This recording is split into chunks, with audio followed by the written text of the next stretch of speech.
This podcast is part of the Big Heads Media Podcast Network.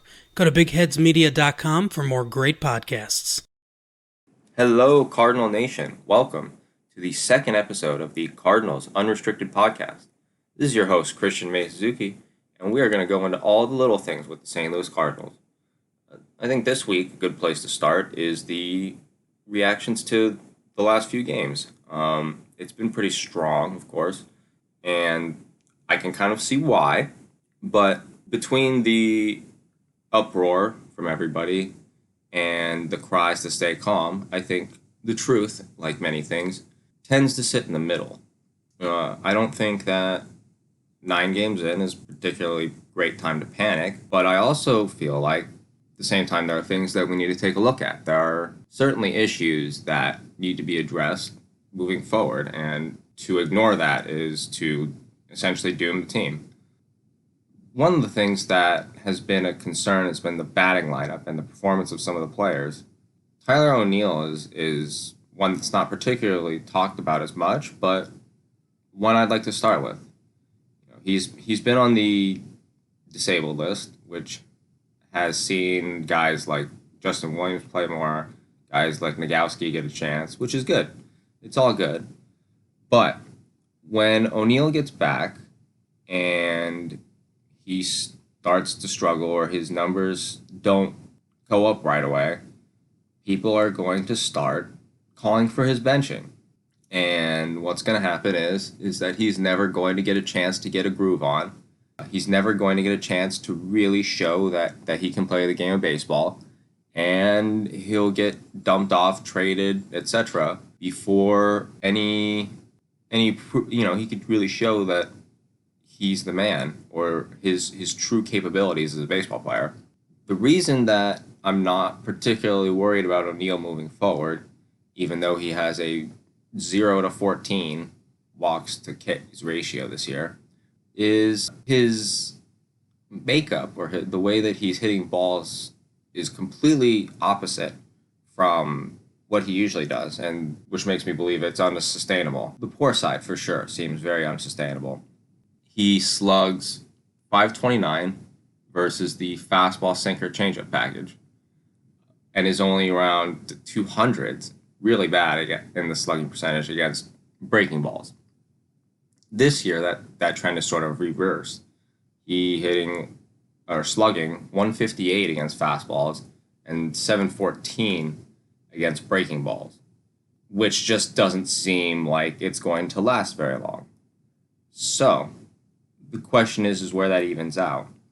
You can argue that based on where he usually is at in the regular season, he's going to sit generally in that same area that he always sits, where he's not quite good enough to be the man, sitting in the low 200s, not quite the slugging percentage we need to make up for that. But his spring training and the fact that he's still a young player growing into his own skin makes me hope or think that there's a chance that he could definitely make a turn this year for the better, given that he gets the opportunity to. Now, there is a possibility that he continues to see things very poorly and continues to strike out and just doesn't make that improvement. And if you are 30-40% in the season and you see that, fine. You make the change. You let a guy like Nogowski, you let a guy like Dean, who's been hitting very well this year, you let those guys play. But until you give him a really legitimate chance, more than 20 games, more than 15 games, more than 30 games, to really show whether or not he has it for the show, don't bench him. I get that it's tempting to bench him, if he's hitting whatever, if he's hitting, especially with a guy like Harrison Bader in the lineup, where if you have 2 guys hitting buck whatever, it's definitely a lot tougher to function as an offense. But for the future of the team and for some clarity on O'Neill as a player, I think you have to give him a chance, a legitimate chance with a soft leash or a long leash to say, hey, this is your make or break. You come in and you do what you need to do, and we're going to give you that time. But once that time is up, and you've shown that you're not there yet, then we have to give other guys another chance. That's what it needs to be. It doesn't need to be 20 games in, he's slumping, and suddenly it becomes a third outfield carousel between 4 or 5 other guys. Because you do have a bunch of different candidates that can sit in that position, and we've seen that with Shildt rotating those guys in and out. The Justin Williams, the Austin Deans, the Nagowskis of the world. And, of course, Bader is going to come back, which puts Dylan Carlson in the mix for that right field spot.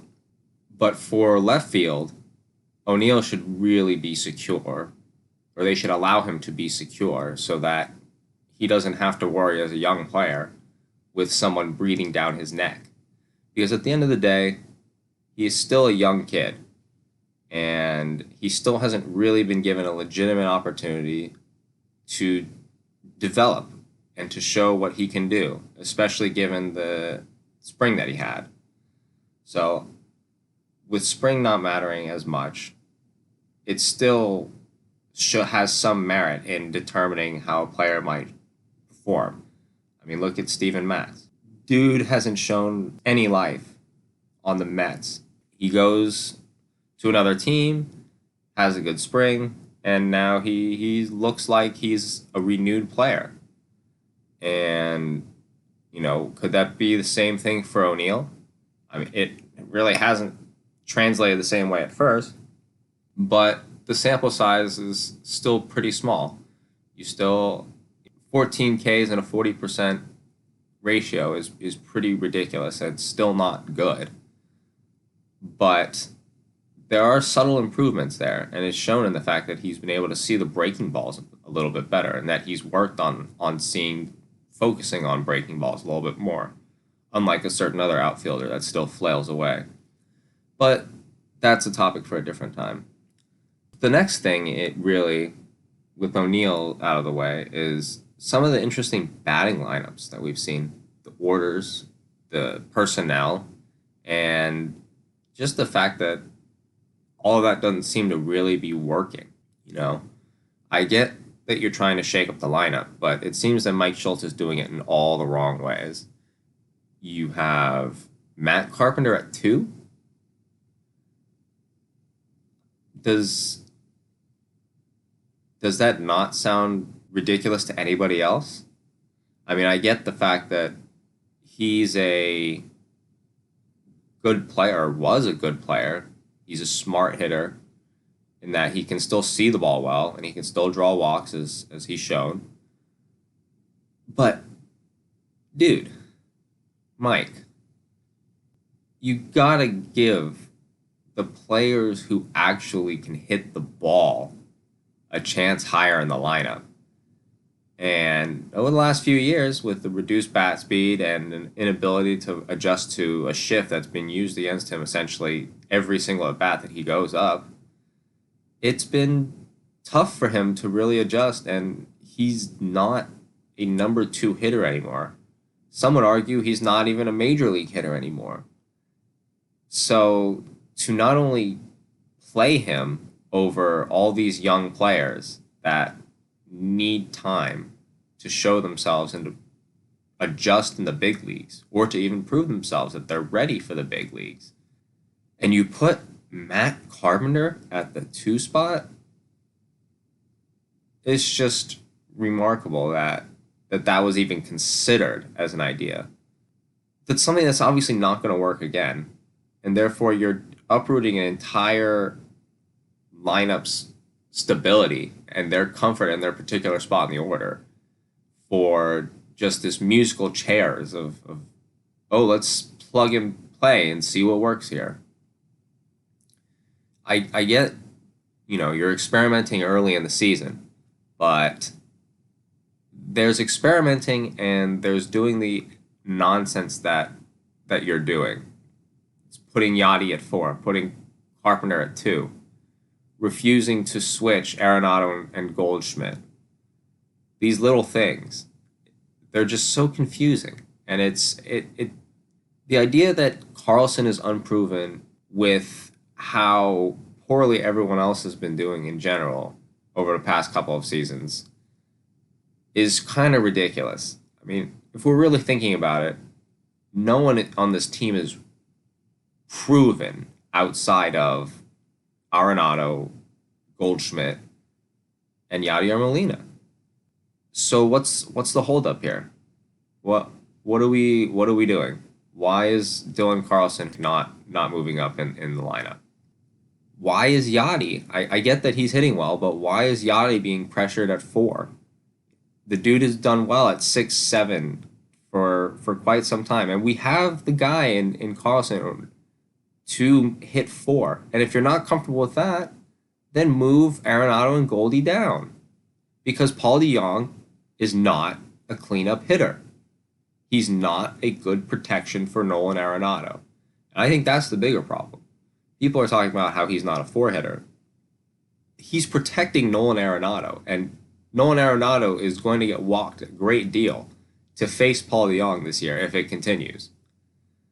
There is no doubt in my mind that Nolan Arenado has a little bit more, or a lot more juice, not steroidal obviously, but a lot more pop than Paul Goldschmidt at this point. And yet Paul Goldschmidt is the one being protected by Arenado and not the other way around.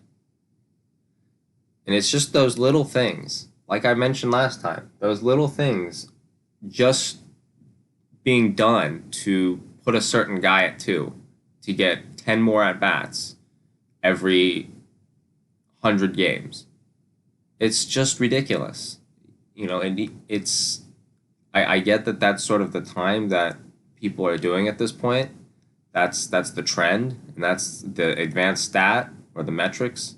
But you have to consider all the factors. It's not just about Goldie and Arenado. It's about what you have around them and where they need to be in the best position to succeed.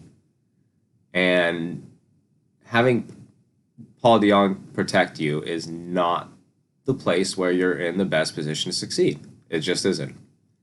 So I do think that some of the big things that need to be addressed are Dylan Carlson needs to be moved up in the lineup ASAP.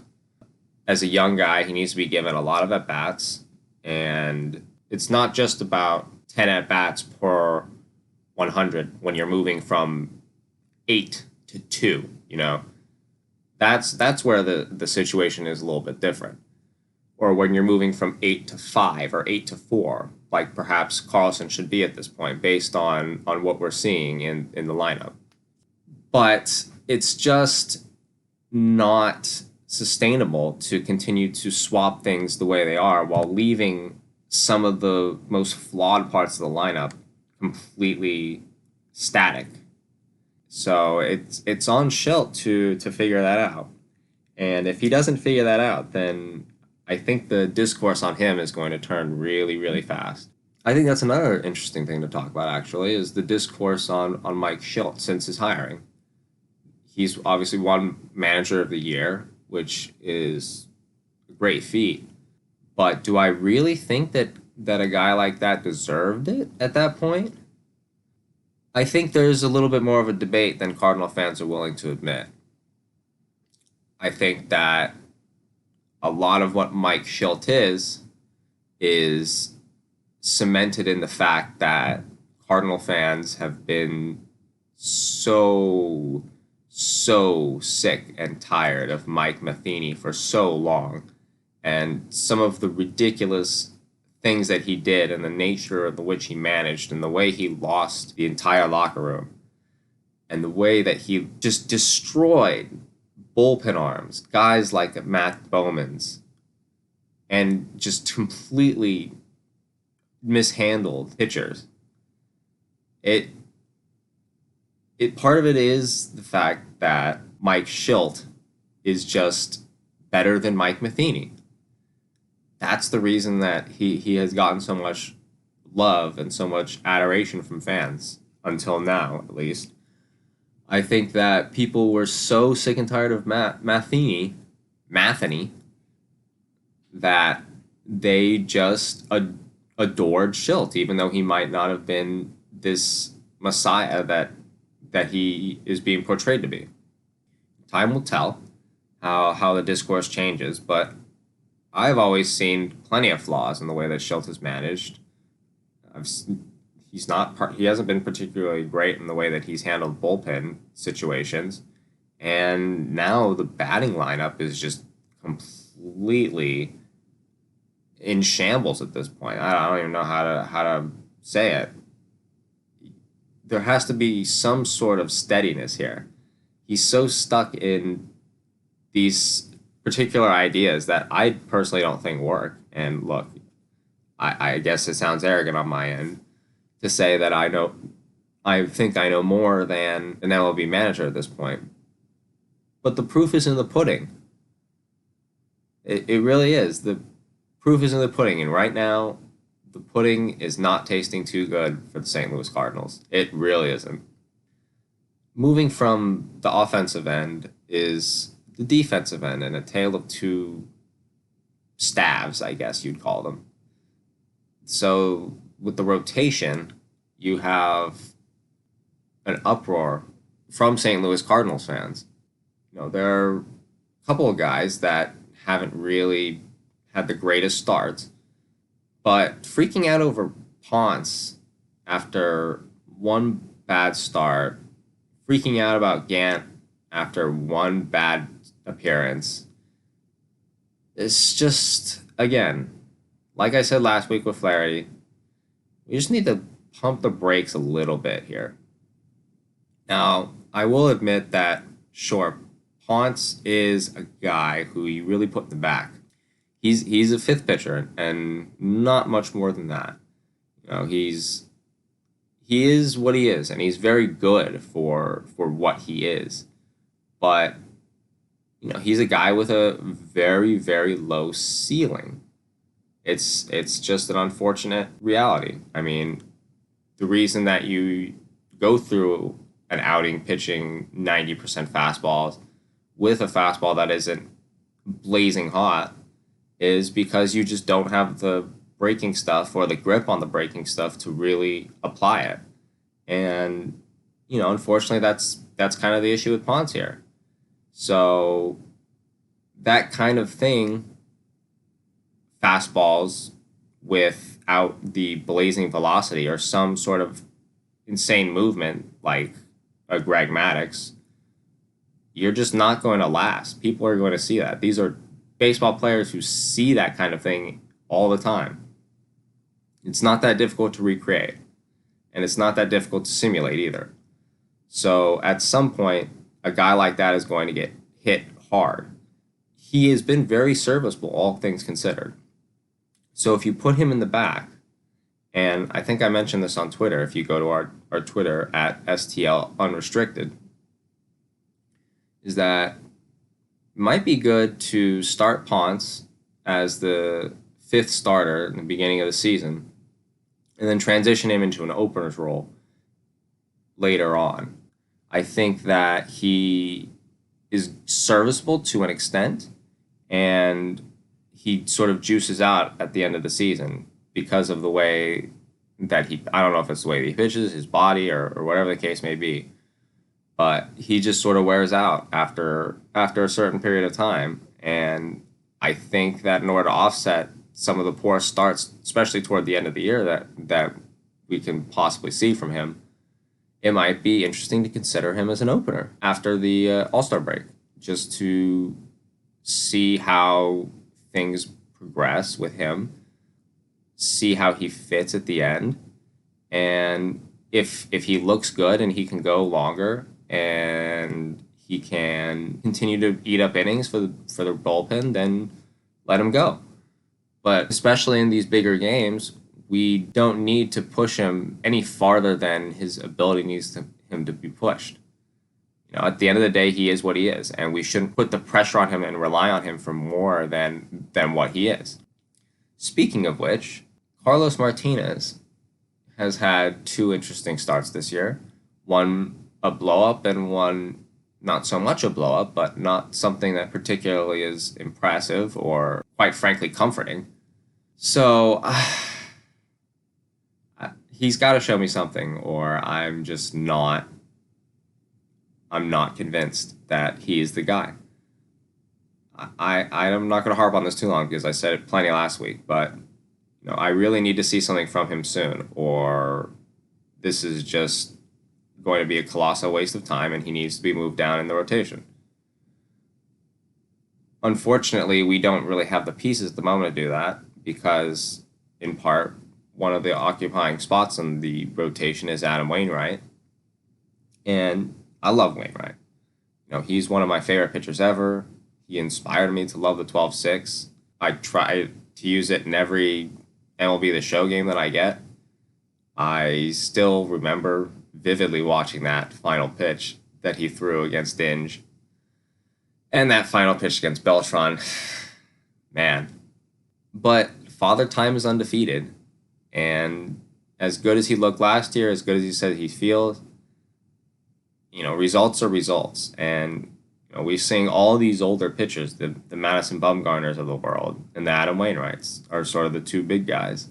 It's only a matter of time. And that matter of time is coming sooner than I think they expected. And it's unfortunate that we might have to struggle through a year of Wainwright, just having some issues. And if that does happen, then I'll support him all the way. But it's tough. It's tough to see your favorite players go out like that. It really is. And you just want to see them leave in the most respected and dignified way with the most respected and dignified stats in order to give them a greater grounding in terms of their legacy and in terms of the way you talk about them and compare them with the greats of the past. And when you're talking about Hall of Fame and you're talking about who the goats of the goats in each position are, which brings me to, I guess, a little bit of a tangent, but an off-team topic being Albert Pujols and the Angels. Albert Pujols is, quite frankly, probably done. I think the injury to Dexter Fowler, rest up Dexter Fowler, hope he gets better, but the injury to Dexter Fowler opened up right field for Jared Walsh, which definitely opens things up a little bit more for Albert Pujols. But it really doesn't seem that he's playing particularly often, and I think he's going to slowly get phased out and eventually turn into a sort of glorified coach / bench player / occasional spot starter, but nothing more than once every couple days. It's sad. It really is sad to see him go out like this, and it's especially sad to see after how dominant he was with the St. Louis Cardinals. He's going to go out with a sub 300 batting average. And it's something that I harped on for a very long time while he was on the Angels, and I thought he should have retired 2 years ago to keep that 300. And none of my Cardinal friends or Cardinal fans that I interacted with particularly cared. I was kind of flabbergasted, to be honest with you. I thought that 300 was still up there with the big home run totals and the RBI totals or win totals or K totals as something that you use to measure Hall of Fame and the greats of the greats. But I guess that it's not particularly an issue. That is, of course, until he decided he'd announce his retirement this year, and everyone was like, oh, Albert Pujols has to hit 340 in 100 plate appearances to get back to 300. It's like, it bugs me. Now you care. Okay. So we're going to selectively pick when we care about 300, a very iconic batting average number in terms of Hall of Fame and player comparisons and career discussions. But anyway, I think that the last spot in the rotation, or I'm second to last spot, depending on your perspective of it, in John Gant. And Gant was one of the best relievers for us last year, and he's being thrown into the rotation as a starter, and he's struggling, and suddenly people are ready to bring out the torches and pitchfork. Here's an idea. Just put him back in the bullpen. Isn't that something revolutionary? The dude is a good relief pitcher. So let him be a relief pitcher. I get the issue. I do. The issue right now is that the way the bullpen is functioning, Alex Reyes is slotting in as the closer. And for his sake and for the team's sake, that might seem better. But John Gant is a really good reliever. And we might not need one of those. But another thing is, as injury prone as he is, Alex Reyes is a really good starter and was brought up as a starter with starter potential. So my proposition, or at least what I hope, is that Reyes and Gant will eventually get switched around. And if they don't do the opener idea for Ponce toward the end of the year, I'm hoping that something similar happens for Alex Reyes, where to preserve his health, or not even to preserve it, but to test the waters on his health, he would serve as an opener for this bullpen. Part of the reason that an opener works is that the bullpen is so deep and it's so solid, especially with a guy like Oviedo coming up and showing that he can pitch well. You still have a guy like Hicks, a guy like Gallegos, Genesis Cabrera, John Gant, Helsley, Tyler Webb, the left-handed extraordinaire who has the flattest breaking ball I've ever seen. But, that's beside the point. If he performs the way he did before, then hey, all power to him. But with all those pieces in the bullpen, it's hard to really imagine a situation where Reyes as an opener wouldn't function properly, or even Ponce as an opener wouldn't function properly. I think that it would serve us well to possibly even consider it now and test the waters with all the obvious testing of the waters that Mike Shildt is doing right now. Why not do it for the bullpen in the rotation too? Why not really test where this team can go? If you're going to embrace these future, progressive analytics, then go all the way with it. I do preach this idea that you should use analytics as a tool and not a rule. I think it's important to use other factors like the eye test to determine the best course of action. And, here that same sort of thing applies. You want to put Reyes as a starter. You see that he can start. You see that Gant is better in the bullpen, but you also see that Alex Reyes is brittle and that he may need to pad on less innings. And that might be where serving as an opener would really help him out. And, hopefully down the road he can get over his injury struggles and he can be that starter that we need. Or if he can't, then hopefully Gant will correct the course and be able to serve as another 150, 200 inning eater. But to boo players, to call down on them, to give up on them after just a few games, especially guys like Gant, who pitched really well last year, it's reactionary. And I get that Cardinal fans have high expectations, and I get that with baseball coming back in full swing, people are excited and ravenous and ready for success, especially with a guy like Nolan Arenado. But we're still not even 10% of the season, guys. Let's just take it one step at a time. And look, if Matt Carpenter keeps batting second, if the batting order continues to look like Mike Shildt got a blindfold and started throwing darts at a dartboard at pictures of the different players to line them up, then you can be worried all you want. But let's give them the benefit of the doubt for the moment, because a lot of the guys have deserved it. Guys like Carlos Martinez, sure, you can be worried about him and you can give him some flack because he's shown in previous years that is warranted. But as a team, as a group, let's just take a step back, take a deep breath, and watch the baseball unfold.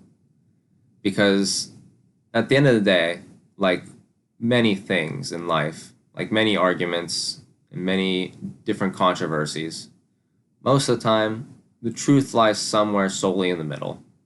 And I think that's where the Cardinals are going to end up being in terms of the extremes that we've seen. So that will be all for this week's episode of Cardinals Unrestricted. If you want to find out a little bit more about us, you can go on our social media networks. We have a Twitter page at St. Louis at STL Unrestricted, a Instagram at STL Cards Unrestricted, and a Facebook at STL Cards Unrestricted.